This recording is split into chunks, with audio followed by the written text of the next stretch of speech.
des faits yi nga xam ni en une semaine il y a eu des chamboulements yu doy waar sur le champ politique ay chamboulements yoo xam ni nous avons vu Guy Marius Sagna que je salue tenir un discours mais nous avons vu Guy Marius Sagna peut-être avoir peur d'un choix ne pas rester et ne pas voter Guy bi jëloon nu ñu koy waxeetee loolu ñu tegoon urne bi nous avons écouté leur président qui avait dit que képp ku mës a voter amnistie tu trahis la nation sénégalaise et nous avons entendu des gens dire nous posons des questions et après nous parler de tactique politicienne pourquoi je suis à l'aise de parler de ces questions-là parce que dañu toll foo xam ni tey am na lu bëri lu leer mais malal bu ñu daan toog réunion on pose les questions sur la forme d'abord sur le fond ensuite et sur la forme bien aussi que sur le fond aujourd'hui ñu bëri war nañu balu ak le président Khalifa Ababacar Sall ñu bëri ñu ko tamoon dëmm tey war nañu toog fii balu ko ak quand il avait appelé à dire nous allons dialoguer ci dialogue ba le passé j'entends Karim Xrum Xax xaw ma nuñ koy prononcer je m'excuse qui dit le président boobu tàllal loxo le président Macky Sall c'était pas ce que Barthélémy avait dit quand il était là qu'on trouve des plages de convergence te tamuñu ko woon dëmm qu'est-ce qui a changé entre-temps ce qui a changé nous avons constaté nous avons entendu et nous avons noté premier constat Alioune Tine qui sort un tweet qui dit telle personne sera amnistiée personne n'a dit c'est du fake deuxième constat Atepa responsable qui part sur des plateaux qui dit je n'aime pas que l'on parle du mot dialogue mais on va parler du mot concertation le synonyme de dialogue échange discussion kenn dindiwu ko et ce qui corrobore mes doutes à moi aujourd'hui mooy ñu ñëw plus de 50 jeunes décédés on nous parle de crimes de sang plus de 50 jeunes décédés ngay naan bu dee bokk ci alors que l'amnistie n'était pas écrit en chinois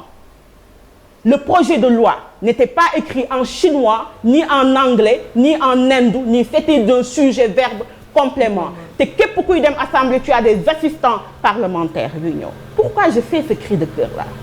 mooy comme je l'ai dit tout à l'heure nous allons à des élections pour une présidentielle nous allons à des élections yoo xam ni on doit choisir mûrement et sans émotion et nous avons souvent subi ce dictat de l'opinion xam nga lan mooy dictat de l'opinion dictat de l'opinion mooy am na ñoo xam ni ils ont peur d'avoir moins de j'aime sur leur poste ils sont obligés de transcrire leurs pensées pour que bu ëllëgee ñu bañ leen saaga c'est quoi la dictature de l'opinion Malal quand le Christ fut crucifié l'opinion disait dóor leen ko l'opinion disait qu'il avait un discours qui n'avait rien à voir avec la religion dictat de l'opinion boobu moo indi quand des gens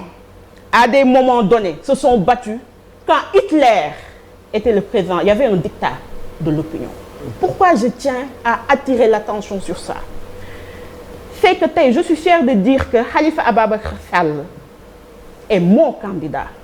que le directeur de campagne qui a été sali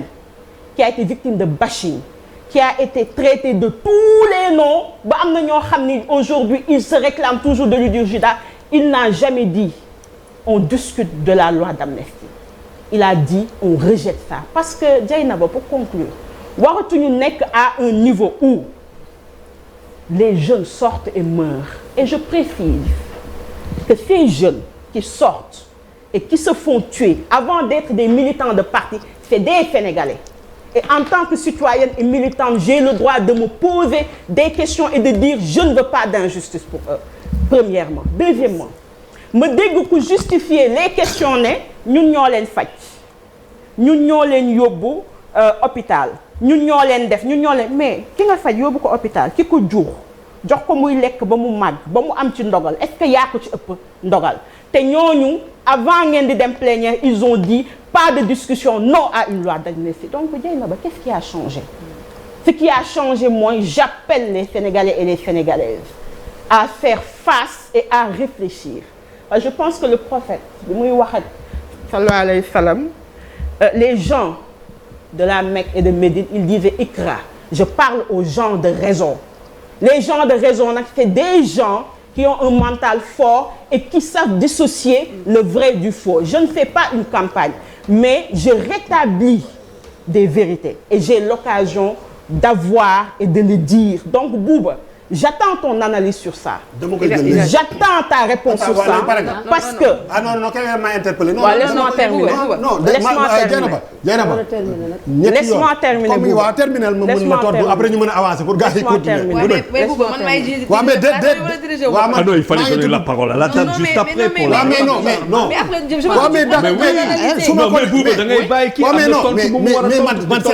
Elle m'a interpellé ñetti yoon dama dafa bëgg sama analyse. Dama la koy jox. Attends, je termine. Non. Bouba, je t'ai interpellé